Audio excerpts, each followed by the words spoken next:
Hello and welcome to Craftwork, a podcast by writers for writers. Craftwork is recorded in Fredericton, New Brunswick, on the unceded and unsurrendered territory of the Wolastoqiyik, the people of the Wolastoq River. I'm Miriam Riche. And I'm Mike Thorne, we'll be your co-hosts. The music for this podcast is composed and recorded by Randy Nichols Schroeder.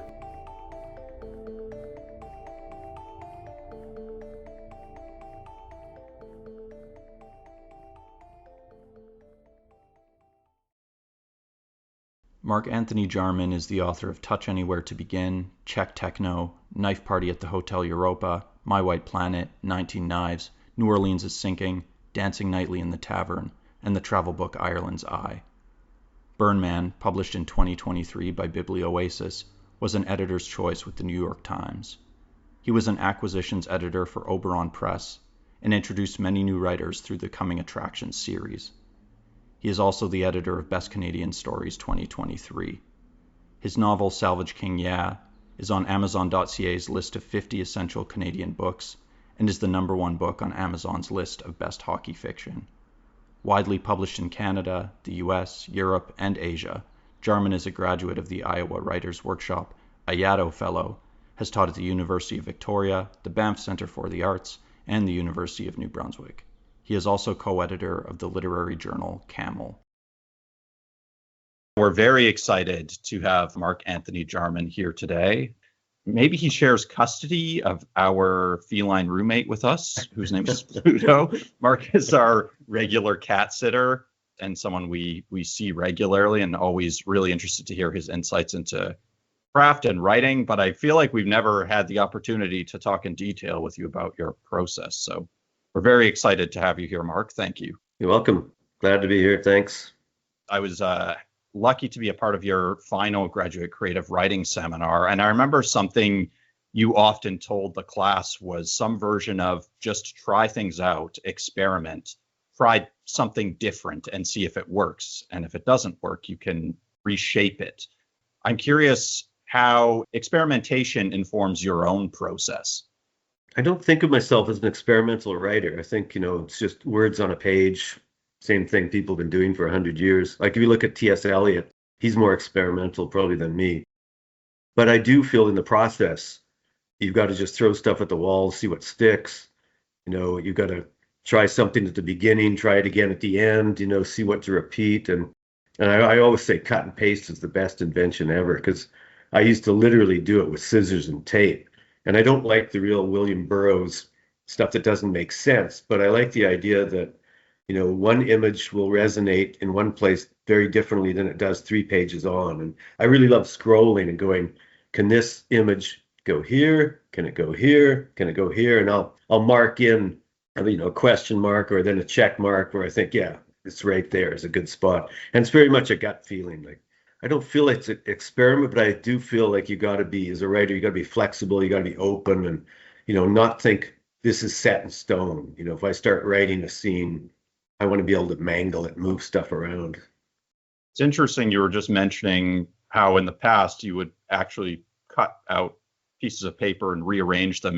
I guess that's one element of your process that would have changed over time with the advent of different technologies that you can use to expedite the process. Mm-hmm. You've been writing for a long time. You're prolific. You've produced a lot of work. I'm curious if your process has changed over the years, or if you have kind of maintained a specific practice over time that has more or less stayed the same. I think it's bound to have changed. Even the content has changed. When I started out, it was more like Hank goes to the bar and something happens. I wrote about going down to California cancer journeys, and it was kind of creative nonfiction. It might have been the first time I really did that. And I used the names of my kids. I used, everything that was kind of going on. And it might have been the first one I wrote on a computer. So I didn't know where it was going. I just put in notes. I hadn't done anything like that before. And then I think also at Iowa, had a story, Cowboys Incorporated, that I realized it was really just rough notes and not polished. And before that, I'd try to really make it more polished, more A to B, make more sense. And then I was looking at this rough draft of Cowboys Incorporated, and I thought, I kind of like this feel of it not being polished, being kind of rough, and not everything making perfect sense or being tied up. So that was a change. Never worry too much about what's fiction or nonfiction. I've got a couple of pieces I'm working on right now that are in Florence and one in Venice. And I actually don't know if I'm going to market them as fiction or nonfiction because, there's one pickpocket in Venice. Probably 95% of it is true. But then I've got this incident where, do you know the idea of Glasgow kiss, where someone just smashes their forehead into your nose, and it's called a Glasgow kiss. So it's kind of a revenge fantasy. I've added this pickpocket gets a big guy, hits him with a Glasgow kiss. It's pretty well true except for that. And then that was something I did actually see a character who said a line that I use in the story. And he was a really big, kind of almost like a skinhead looking guy. He said a line in Italian and it was, don't be a ball breaker, this guy. But he was actually a panhandler who was bugging some people at tables. So I just thought I could use that line and that character, but he runs into the pickpocket and kind of deals with him. So to me, it's very much true, but I think I'll probably change the names just to make it fiction. Plus, my next collection is fiction, so there's some incentive to actually feed a couple more pieces of fiction into that. A collection called Smash and Grab. It was supposed to be a collection of travel pieces and fiction, and the press said that was fine. And then after I agreed, then they said, well, why don't we split into 2 books? We'll have the fiction and one nonfiction. I worried that was going to weaken the collection, but now I think there's enough stuff there that I think it'll work. I wrote a monologue for a competition, for a playwrights competition. I'd never done anything like that. I was used to, third person, Hank goes into a bar, does this. I found I really enjoyed the first person and just taking on voices. And I was in Ireland and I saw a little newspaper clipping, and I use newspaper clippings all the time in my writing.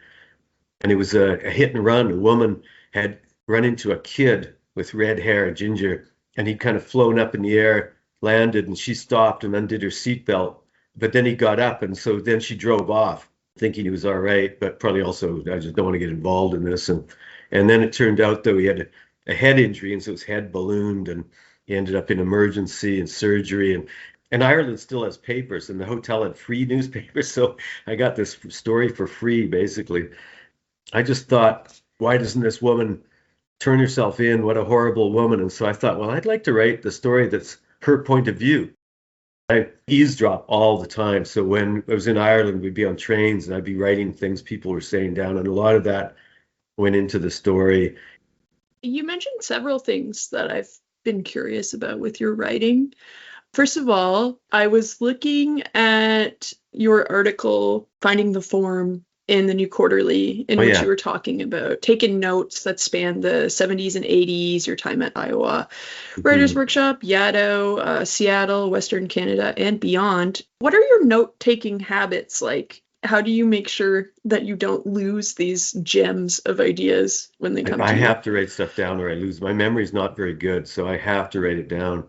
I keep journals, but they're really informal journals. It's not like beautiful moleskin. I'll go to the dollar store and buy up 3 red and black journals and use those. But I also always keep paper and pen in my pocket.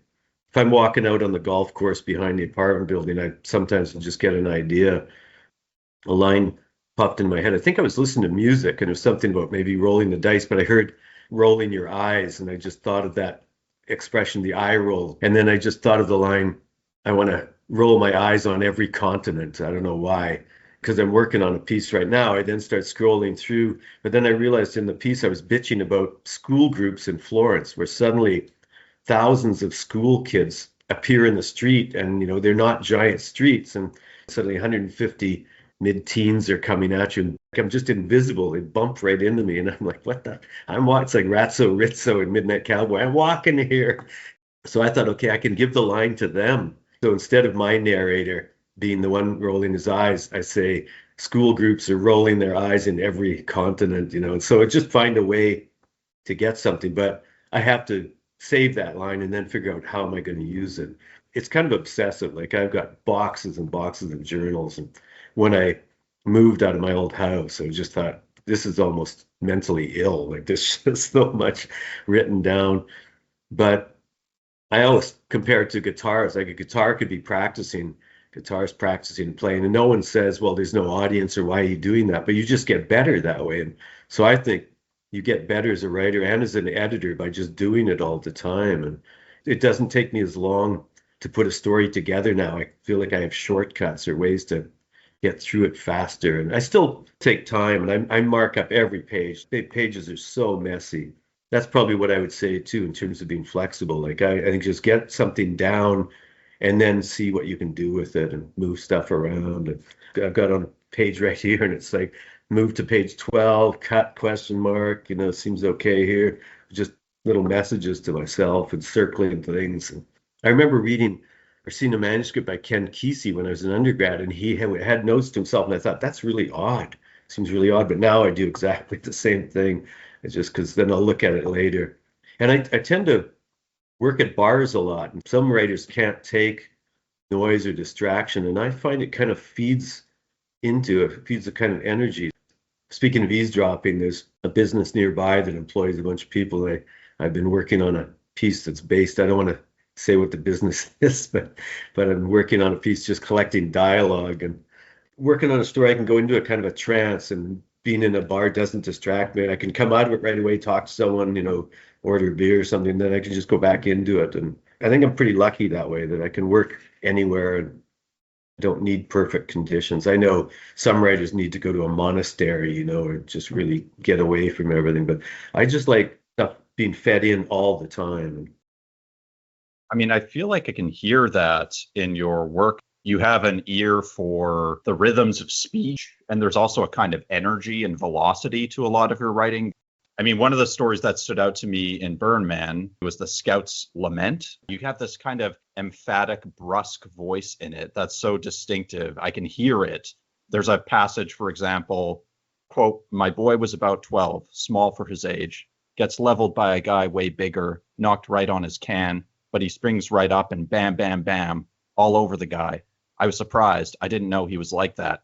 Little Tasmanian devil. You never really know." There's a unquote. There's a rhythm to the dialogue and to the voice. I guess it's monologue more than dialogue. But a question I have for you is, how do you think about voice as a writer?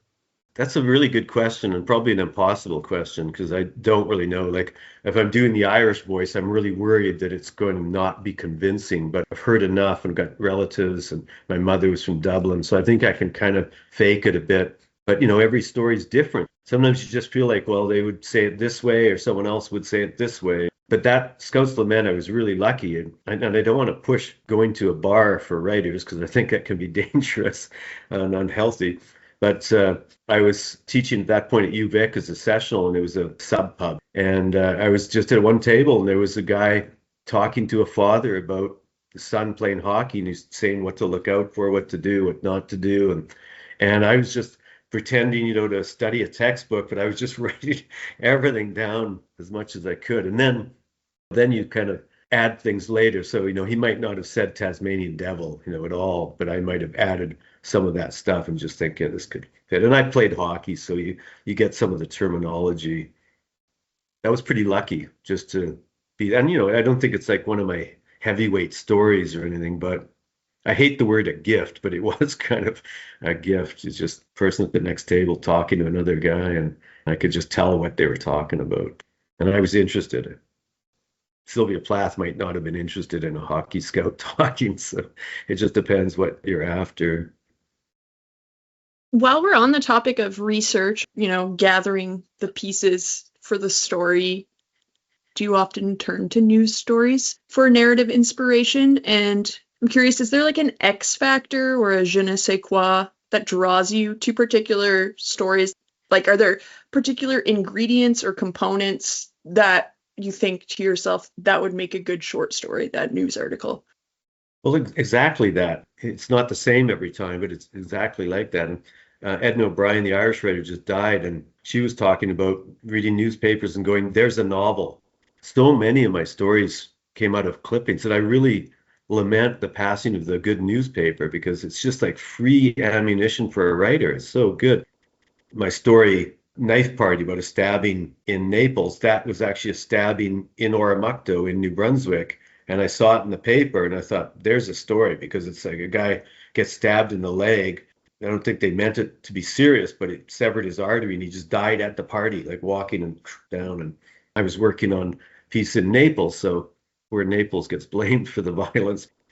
And I've got a story in a Group of Seven anthology, and I got asked to write a postcard story to match a Group of Seven painting. And one of the ones that was left was the point of view was above, looking down on a lake and a mining area. So I thought, well, float plane would really work for the point of view being above. And then in The Guardian in the UK, which I get because I want to support good journalism, I saw this little clipping about a Coast Guard helicopter. They took off taking a pregnant woman because her contractions were starting, and then she actually gave birth in the air in the helicopter. And I thought, okay, I'm going to put that in my float plane. I'll have the same thing happen. So there isn't like one thing that attracts me. It's just I'll look and go, there's a story there. Or it's even just that's a good detail. Oh, and there's a story, My 19 Knives, and it came out of a little clipping. It was, a guy trying to get off heroin. He's on methadone, and they trusted him to give him a bunch of methadone to take home so he wouldn't have to keep making trips all the time. And then his kid accidentally drank it, and he's trying to do the right thing. And I thought, that's a story right there. And that's where stuff gets mixed in too, where that's from the clipping. But, I'd read my kids' books on Egypt and stuff. So I fed that into the story. And I was kind of intrigued that they would actually remove the brain, when they were mummifying a body. It was like the brain was not seen as valuable. I guess basically just had to get it out of there. But I thought there was something interesting about attacking the brain through drugs or other means, and then the Egyptians attacking the brain and taking it out through the nose. It's kind of like drugs through the nose. So I was trying to make parallels. I remember being in an undergrad workshop and asking people in the workshop, can you see the stitches? Like, can you see where this scene doesn't actually match this scene, but I'm putting them together? And then they said, no, we can't see the stitches. And I thought, okay, that's really freeing, that I can do a mishmash. I can jam stuff in and I know it, but as long as you sell it, on the page. I love 19 Knives. It showcases something I love about a lot of your fiction and something you're describing right now, how you incorporate so many kind of unusual, sometimes seemingly dissonant asides, but they achieve a kind of thematic unity or a texture. They also offer a depth to the story in a way. And in 19 Knives, I was thinking specifically about how you incorporate the history of methadone in World War II. And then there is also, which is, I mean, it's just a fascinating little aside, and it works. The same goes for the details about Egyptian mummies, which ends up being this kind of strange, sad outro. So as I'm reading a story like that, and this would go for a lot of fiction, how do you decide what goes in a story and what stays out? As I said before, it's a gut feeling often, and there's no science to it. I just sometimes think this image is going to work. Like I'm working on a story right now, and it's got a lot to do with Florence, but it's also got to do with Jack Kerouac and On the Road.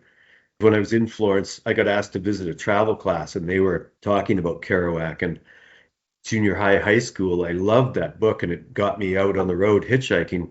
But then I taught it again at UNB with a road course, and I found it so sad and so melancholy, and the people just seemed horrible. It's like you just see it in a different way. So I wanted to kind of work that in, but I also wanted to use the scenes when I was younger and go hitchhiking through the Okanagan and pick fruit and try to get out to Long Beach and BC's West Coast. And so it's Florence, but it jumps around. And like you say, it's sometimes distant. I just think, well, I don't know if I should actually be doing this, but I'm going to do it anyways and see what happens. This may seem pretentious, but I like the idea of Jungian imagery, just images that do something and we don't really know why, but they resonate somehow. And I think David Lynch is really good at that. He just has things that you watch and go, I don't know why, but that's the best scene I've ever seen. So sometimes it's just fun. Like I think if it isn't fun, there's something wrong. And sometimes writing is a drag or it's a lot of work. Or you got to do draft. I do a ton of drafts, but I kind of enjoy it. Like I love doing a clean printout, then pen and paper. I do it by hand and just mark it all up like crazy. And then I kind of have to sit and retype that, but then do another printout, mark it all up. And that's when I go to the bar and I just think differently. I'll be at the bar and I get different ideas, different words. And if I'm working in the afternoon versus 1 in the morning, I get different ideas, different images. And so I just kind of like tapping into all of them, you know. Then you can look the next morning at stuff you wrote then late at night and go, well, what the hell's that? But oh, there's a good line. How did I write that line? You know, it's sometimes surprising, but definitely not scientific for me. Anyways, I'm sure some writers are very logical and know what they're doing, but I don't know. And I often get compared to jazz music, and I don't really care for that because I'm not crazy with jazz music. Like I don't like kind of, you know, like bebop, you know, it just seems formless to me. I think I actually like the Ramones. I like repetition. I like something that's in a small form, like a short story, and then try to do what you can within that form. One review of Birdman compared me to Tom Waits and said that it's, you know, Tom Waits doesn't write songs the way other people write. He just kind of assembles them. And I thought, oh, I really like that comparison. I'll take that one. But I also think it's kind of like painting, you know, you're just putting a bit here and a bit there to see if that works. So I think that's a better comparison for me. Do these colors go together? Do they clash? And I also think you just got to work on it after, look for transitions. Think this is clunky here. It's not like the reader's dumb, but sometimes they need to be just kind of led from one scene to another scene and make it seem like the writer knows what's going on, even when you don't know what's going on, as long as it seems like it. In preparation for this interview with you, I revisited Douglas Glover's chapter from Attack of the Copula Spiders on how to read a Mark Anthony Jarman story. It included a close reading of Birdman on a Texas Porch, and I was a little taken aback because his close reading identified numerous linguistic techniques, citing instances of words I'd never heard of, like chiasmus. Okay, so you're kind of answering my question already. I said, what? That's an excellent book. Like, I really, really like the book. It's really helpful for writing. You're so good with repetition, too. I really used to be scared of repetition. I rely a lot on a thesaurus still. It's hard to let go of it and say to myself, it's okay to use the same word multiple times. I do have for our listeners an example of what I think is exemplary for what I'm talking about from Knife Party. Quote, the calm conductor and his bride make me think about marriage. Marriage is success. Marriage is failure. Marriage is music, a ride. Marriage is a train with windows. Every room is a train with windows. Every office and every head is a train with windows. Everything in the world is a train with windows, unquote. If you could just tell us a bit more about how you feel it out, because it sounds like you're not thinking of, I don't know, anadiplosis or, like I said, isolexism when you're writing. I actually heard Doug give that as a talk. I was kind of stunned. I was thinking, I didn't know I knew all these, you know, Greek rhetorical terms. but sometimes you use stuff without knowing. You know, like I remember I was really kind of anti-theory, you know, anti-Jacques Derrida and stuff. But then I was reading, I think, probably Terry Eagleton's book, you know, kind of Theory for Dummies. And then I was looking and going, oh, well, I kind of do that. I didn't know I was doing that. I find sometimes, you know, you just do things. It could be music, it could be painting, it could be writing.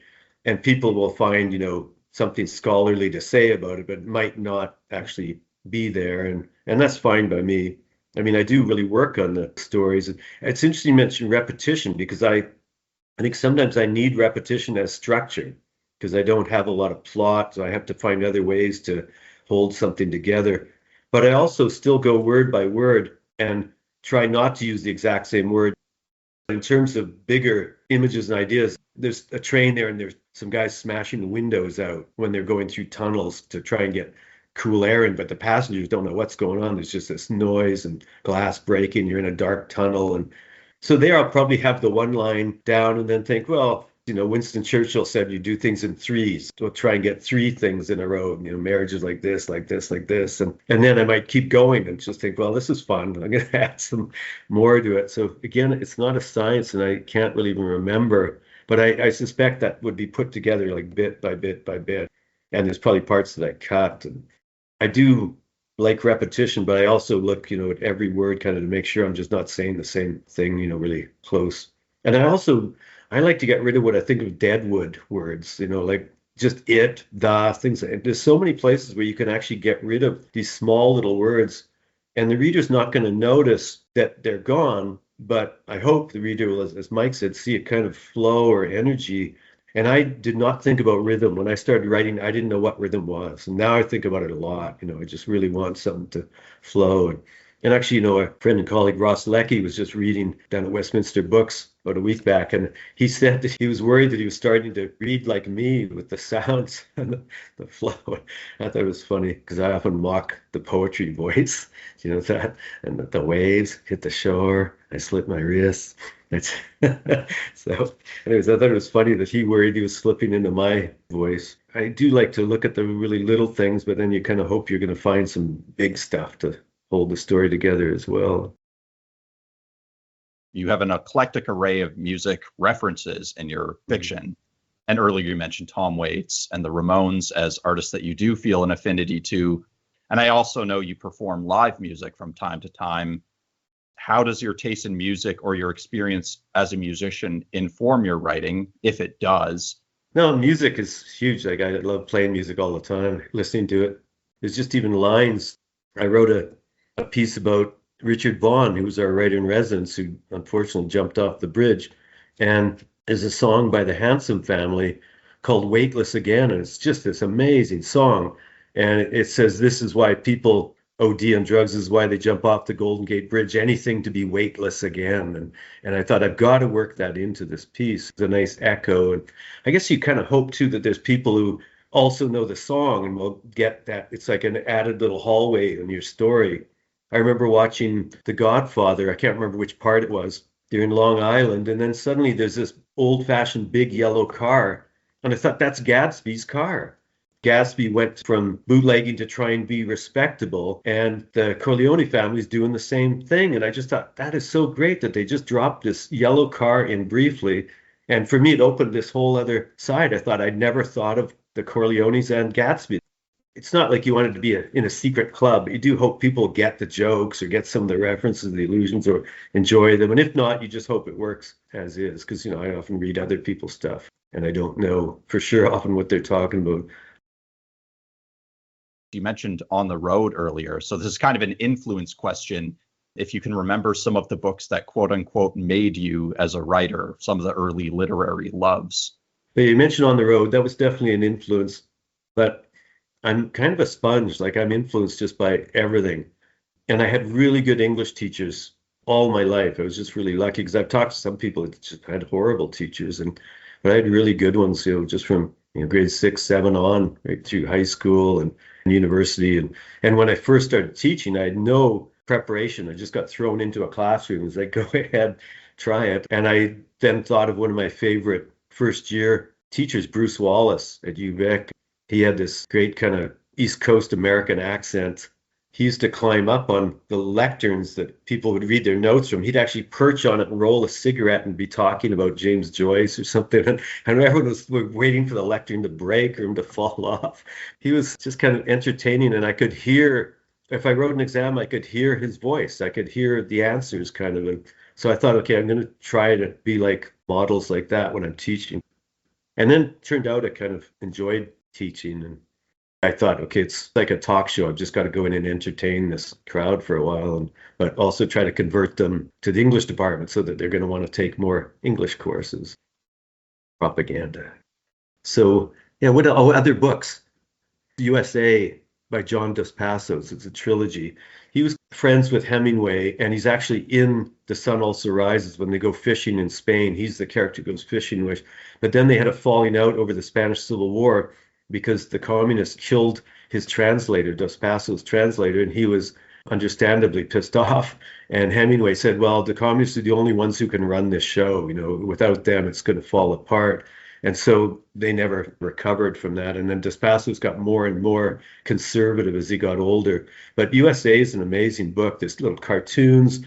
There's little biographies of someone like Thomas Edison. There's these recurring characters you've seen. Some of them are upper class, some of them are lower class, and a lot to do with labor strikes, war. It's right around World War I.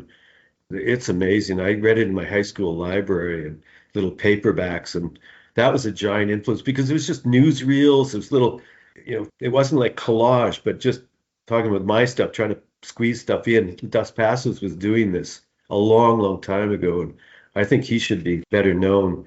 I remember reading Conrad, Heart of Darkness, probably in every year for about 5 years straight, like in high school, undergrad. My copy ended up every word underlined, like, oh yeah, there's a good line, there's a good line.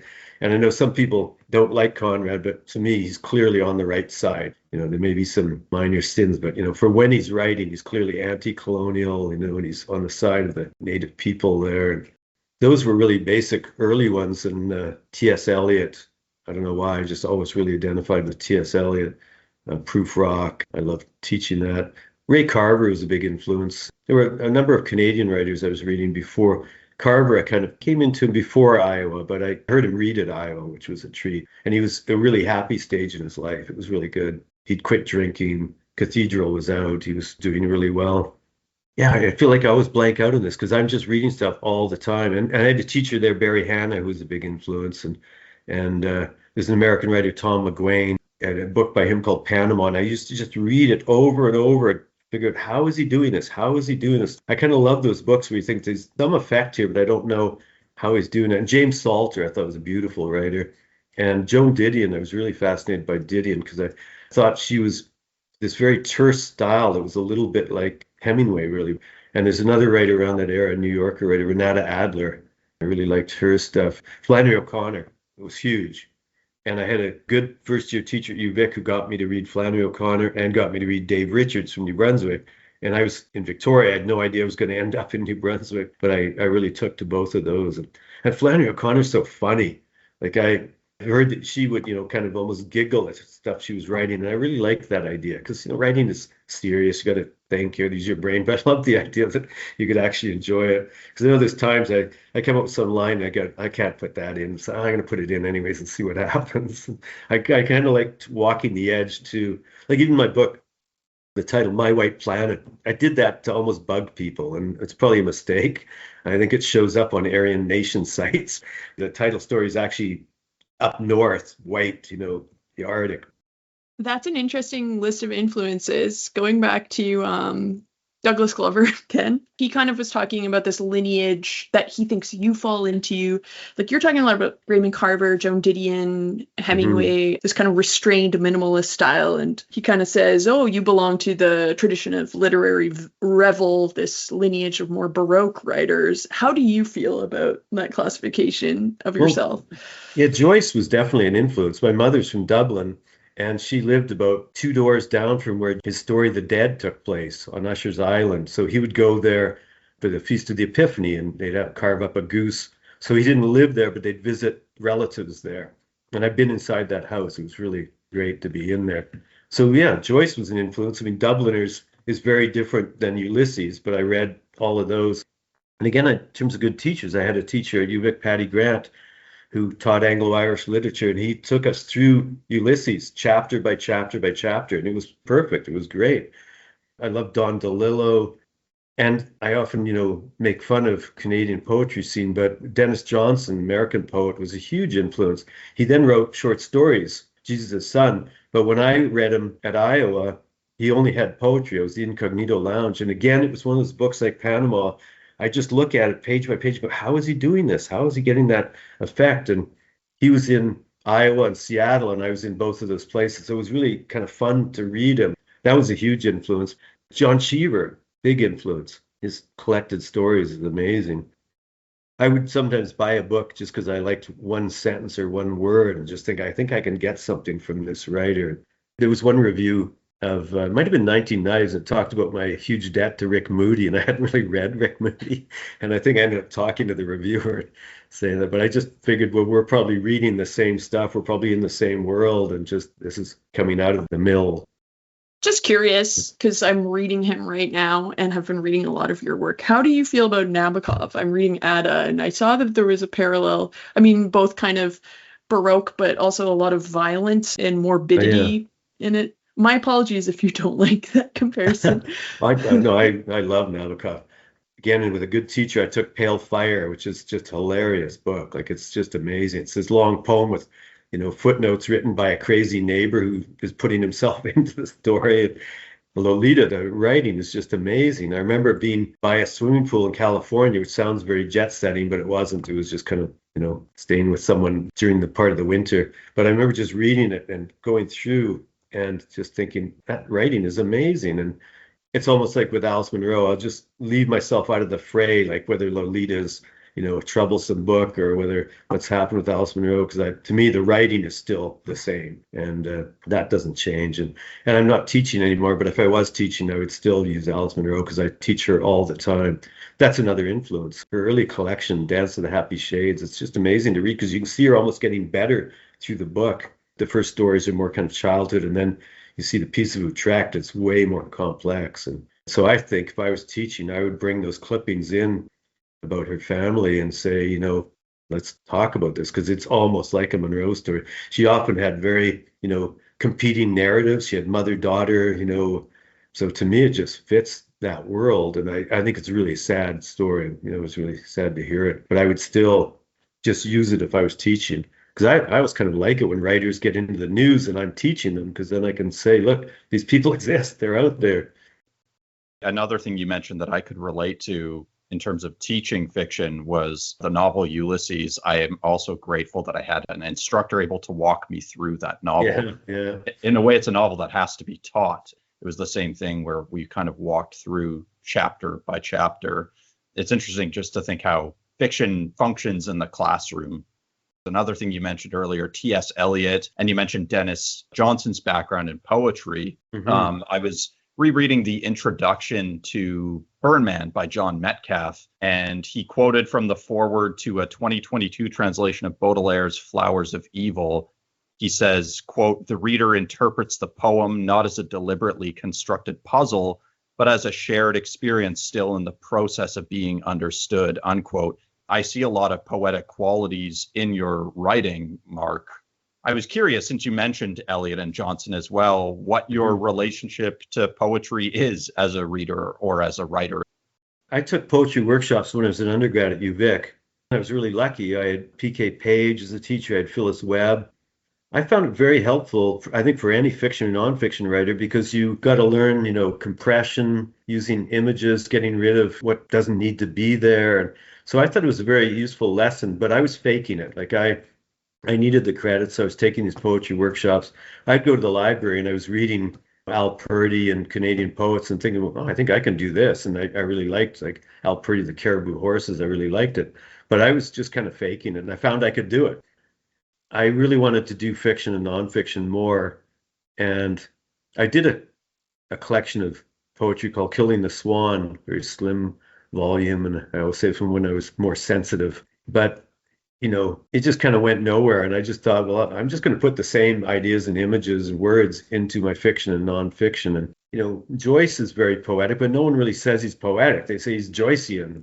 I think, I'd be in that school, but I'd be lying if I said poetry hadn't been an influence. I like Robert Lowell. There's lots there, but I find, I see a lot of poetry these days that I'm just not that interested in. And to me, you just got to find the right writer, the right person, the right line, even the right page. But I'm open, and I get some stuff online, newsletters from magazines and things. I was just reading a poem that was, I thought, really interesting, but I find that's kind of rare. I find a lot of them, when you look at the poetry, I just think, oh, I'll get rid of that. But I'm that way with a lot of stories too. I'm just open, in terms of language influence. As I said, I'm kind of a sponge. As an instructor, what are some of the most common mistakes you see when you run workshops with less experienced writers? I guess I try not to think about mistakes, but the workshop, to me, it's dependent on mistakes, and that you're going to say, I'm not sure this dialogue is convincing. I'm not sure this is the best place to start. But, I felt like I tried to run a fairly positive workshop, but there's got to be some criticism. And some students really want criticism. Others just want to be told they're genius. So, you get both of those. But I found sometimes I just had some biases. I didn't like writing about writing, it just doesn't interest me. To me, I'd rather you wrote about a tow truck than writing about writing. Or I got a lot of stories that were, my instructor says I have to hand in a story and I don't know what to write. So I was talking to my friend at the dorm, and it's just like, there's so much stuff in the world. Like I said, those newspaper clippings, it's just stories falling around you all the time. And even eavesdropping, as we were talking about eavesdropping on other people. There was an academic in the department who thought that was really unethical to be eavesdropping and using the material, but I've been doing it so long, I don't think I'm going to change my ways. I had to learn, just abstract versus concrete. I didn't know. And I didn't know how to write a scene. Like I had a teacher, Bill Valgerson, who said, you got to write in scenes. Like, okay, we're in this room. Does people do this, do that? Okay, then that scene is over. You got another one. And I thought, I didn't know that's what went on. And I had read a ton, but I just couldn't see it happening. So I found workshops really, really helpful when I was a student. And then I hope that they're helpful for people coming through, because for some people, it's the only way you're going to get any feedback. In this world, it's hard to get feedback on something you're working on. I kind of came up through the workshop system, and I really like it. It sometimes gets bad press. I often think it's people who don't even know what they're talking about. There's this fabled workshop story that workshops are producing the same kind of story, and I don't see it.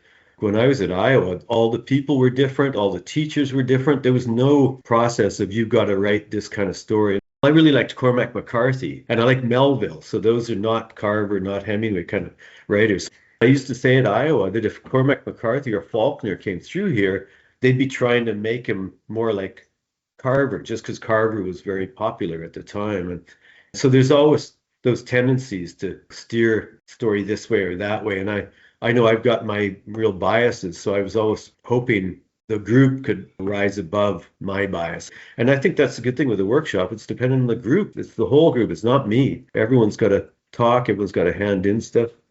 You mentioned that when you were in a workshop, you learned the difference between abstract and concrete. I do find that your writing does feature a lot of abstract interiority, like memory, internal commentary, and historical background. But then you do have a lot of immediacy too.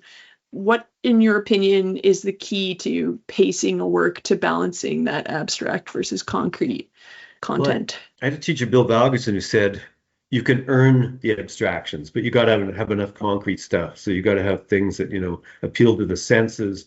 And then you can say, I remember this scene from the past or something. But you said you just got to have that kind of balance. So I guess part of that's pacing.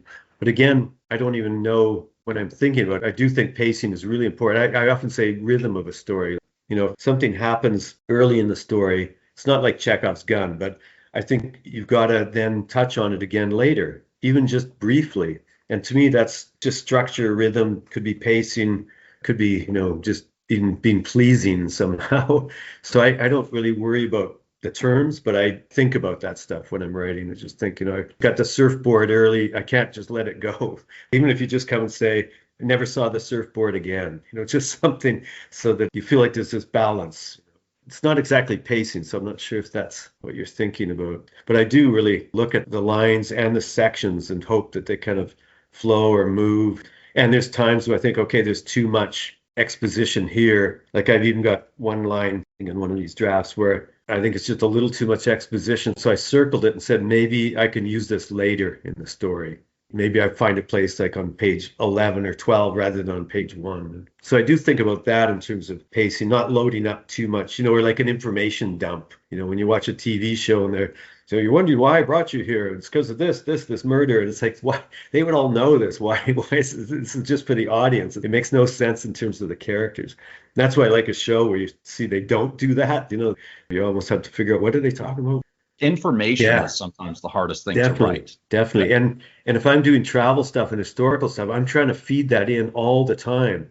If I'm writing about Venice, I'm writing about Croatia, I'm writing about Shanghai. Like I don't do research, but I tend to just find little interesting tidbits. Like I might even look at a fairly normal tourist book on Venice, but I'll find something or Florence. I'm kind of fascinated. There's a monk there. The idea of the Bonfire of the Vanities. It's a Tom Wolfe book. He kind of came to power. And he was burning art and luxuries and thought, that the religion had gotten too much material stuff. And he kind of angered the Pope. But basically, they're having these big bonfires, like bring your Renaissance painting down here, bring your furniture, we'll burn it. And then they ended up torturing him and hanging him and burning. I think they hanged him, so he's probably dead by the time they burnt him. But there was this final bonfire of the vanities. So then my challenge is, how can I feed some of this stuff into just a travel piece? That's always a challenge, but it's kind of fun too, just seeing it can go there, can it go there, or is it too clunky? And a lot of what we're talking about also reminds me of an interview you did with Canadian Notes and Queries, which is quoted in the introduction to Burn Man. You were talking about an excellent story we mentioned earlier called Cowboys Incorporated. You said, I felt I had stumbled onto something evocative, broken through to a new way for me to smash together matters of head and heart. I feel like this does capture a lot of what good writing does. Much of your work is very emotionally raw, often quite tender, painful, but it's also very cerebral and conceptually complex, usually in a way that's cleverly folded into the work. How do you reconcile the head and the heart as a creative writer? Even if I said that, I guess I don't think about that all day. Of course. But that story was important to me because something changed. And I also, as I said, instead of polishing and making it smoother, I thought I kind of like it the way it is. In film and videos, like even watching commercials, we're so used to jump cuts and just really fast little bits. And then somehow on the page, the reader gets really conservative. The same viewer or reader won't take it in a story. And I just thought, well, I'm going to do it a bit anyways.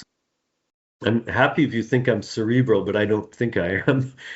I do think about that stuff on the gut level again, just thinking, how can I get this across to this across? But it was almost accidental. I just had a whole bunch of notes, things on napkins, and I had some trips I wanted to use. I wanted to use, a triangle, because if I don't have much plot, a triangle gives you some tension. So there's three people, who's going to end up with who, and is there going to be, results from that? So I knew a few things I wanted in that story, but it was really kind of open. And I think before that, I'd done more A to B to see the stories progressing, through these scenes. So I wanted it to be a little more chaotic. I really wanted to use the travel. I was driving a lot around that time in the West and just wanted to use some of it. I think I wanted to, just that idea of random, coming up with a line and then trying to find where can I put this in. Even though it doesn't belong here, I'm going to try and find a home for it. So that's harder, but it's kind of enjoyable. I do relate to the notion of being an emotional writer as opposed to a cerebral writer. I feel like a lot of times it is instinct, or you're describing rhythm too. Like they're intuitive, they're more instinctive than they are deliberately thought out. I notice like these kind of thematic threads in your work. We brought up the story 19 Knives earlier. The story Dangle reads a bit like a companion piece to me, but I even see you invoking this concept of contingency in a lot of your nonfiction work as well. Like these kind of awful tragedies that hinge on small but very substantial accidents. These moments where one factor leads to another that causes a chain of awful events, if that makes sense. Because to me, narrative is all contingency as well. Do you think about that within the context of your writing too? I don't really think of that word, but I know with Dangle, the story, I often think of what if. Because I used to fool around with the kids when they were yet small, like throw them at the sofa, and they loved that stuff. They'd be begging me to do it again. And it was a friend of mine who had been a student, and he just mentioned, I think, his father doing that, and I thought, what if? Like, what if you just lost a grip, or, what if it didn't go well?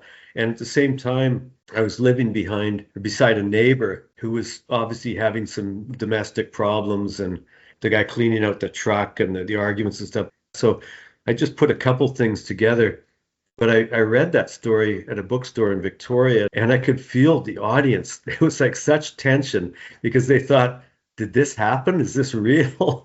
And I thought, well, that's probably a good sign that they were convinced by it, because it wasn't biographical, but it was just details I knew, some from here, some from there, some from another place. And my hockey novel, Salvage King, I had some people convinced that I had actually played like on a minor team, in some decent level of hockey, which I had never played. I was not a good hockey player until I got into it on old timer teams. But when I was writing that book, I subscribed to the Hockey News and would go through and find odd team names from, the Southwest, from Arizona, and just where different players would end up.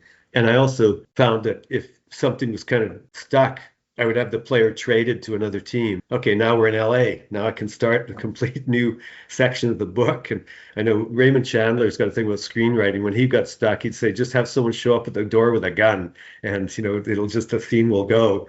So I'm happy if the stuff is convincing sometimes it's just the vocabulary. It's not what I even think about. I'm not thinking about the word contingency, but I just think, can I make this work? Can I make that was a thing I always say in workshops too.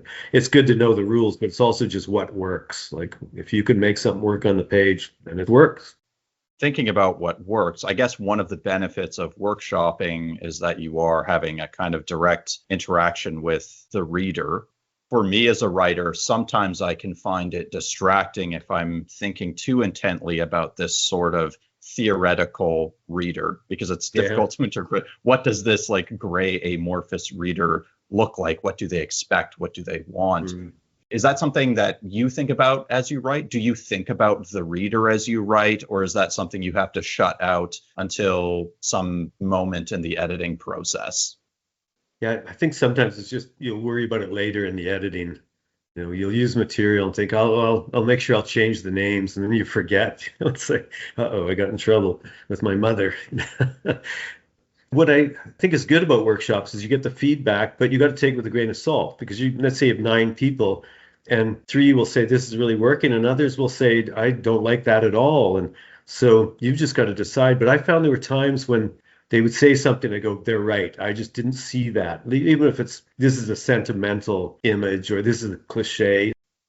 Miriam was asking about common mistakes. I remember in workshops, I heard an instructor got a stamp made that was like a deer in the headlights, but it was the initials, because he saw it in so many stories, caught like a deer in the headlights, and he just would stamp this thing on the page because it was so common.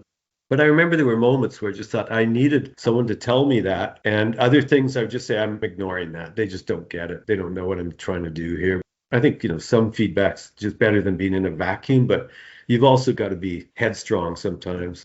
It's like with rejection too. You got to think, is there some reason why this story is getting rejected, or have I just got to find the right editor? The New Quarterly, decades back, they kept turning me down. And then they finally took a piece, and then it was Kim Jernick, and I really loved this. So she said, we thought we were making you change, but I think you were just getting us used to your stories. And then so like by about the third one, they were like, okay, I think we see what he's doing here. So it was kind of a nice comment. That kind of reminds me of what you were saying earlier with regards to Iowa minimalism being kind of the standard to which we must hew our writing. So it's good to sometimes make them, like at the New Quarterly, make them get used to you instead. Well, I got rejection notes from the Fiddlehead when I was at U.S.A, and the editor would say, I don't get this. Is this a story? And another note, am I missing something? So when I got into editing, I swore I would never write a note like that, because I would be at home. Yes, you're fucking missing something. Yes, this is a story. That's a good lesson too, learning what not to do. And workshops can be good for that, and reading other people is good for that. I had a really good friend, Levi, and we both liked music and tried to plant as much as we could in our stories. And I was reading one of his, and I realized, it's too much.